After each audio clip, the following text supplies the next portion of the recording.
mabigat mas nakakagaan. Marami pa kaming kakaining bigas. Saan ko kaya kukunin ang pambili? Buntong hininga at tindig ng puso nakhala na. Mga pagdududa sa sariling talento naglaho na. Oras para sa sarili binigay na, hindi na ako nag-iisa. Kaya't kayo, 1,000,000 hapon. Bigla akong namangha nang ang anak ko'y tinapon ang mga laruan niya pababa.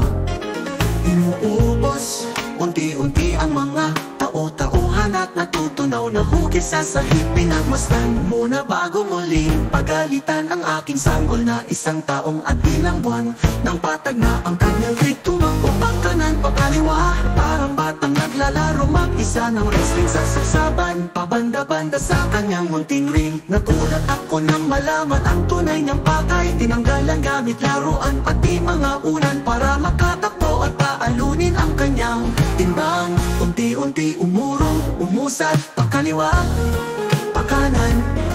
Mayak-maya'y pinahaba na ang kamay. Inabot ang kung ano ang gamit na kanyang pakay.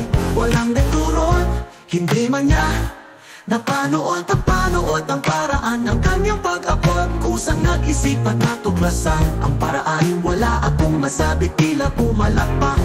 At siya din ay natuwa sa aking galak. Munti pa lang ay malawak na ang isip.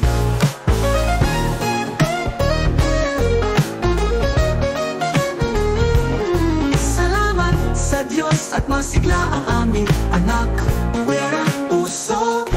Salamat din anak at napasaya mo ang iyong ama. Sa simpleng bagay ng pag-alis mo ng mga bagay sa iyong daraanan. Ika'y hindi matisod,